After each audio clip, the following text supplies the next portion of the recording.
La bretxa salarial és la diferència retributiva en un mateix col·lectiu, un sector laboral, una empresa, entre els homes i les dones o identitats dissidents. Aquesta bretxa salarial que es genera es pot generar de moltes maneres, però sobretot de dues maneres. Primera, per la pròpia discriminació exercida per l'empresari de voluntàriament posar salaris més alts als homes de l'empresa que a les dones per idèntica feina, però també per una situació que es dona, que és que les dones tendeixen a ocupar posicions laborals més infravalorades i amb salaris més baixos, com seria l'administració, les cures, la neteja. Tots aquests factors acaben tendint en què existeixi de forma sistemàtica una bretxa salarial en la qual els homes cobren més per feines similars o d'igual valor que dones o identitats dissidents. Aquesta bretxa salarial, juntament amb la tendència que les dones ocupin en la societat posicions laborals més infravalorades i menys retribuïdes, són el que acaben a la llarga tendint a la feminització de la pobresa, en la qual estadísticament es pot comprovar que les dones i identitats dissidents tenen més dificultats socioeconòmiques per arribar a final de mes, per tenir una vida digna, per tenir feines que els permetin mantenir l'habitatge, mantenir les necessitats bàsiques.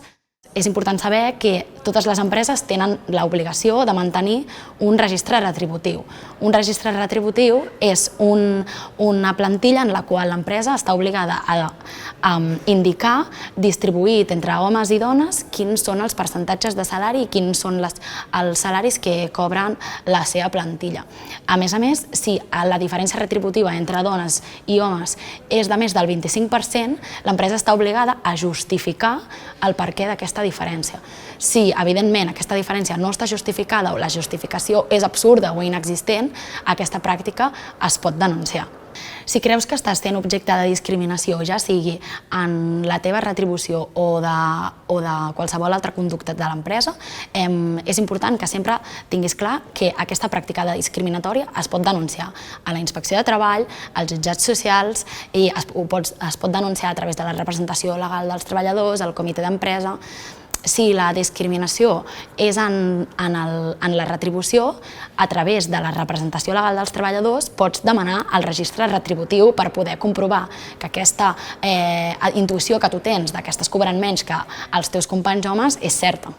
L'empresa no et pot represaliar, no et pot acomiadar, no et pot canviar les teves condicions de treball per haver reclamat els teus drets.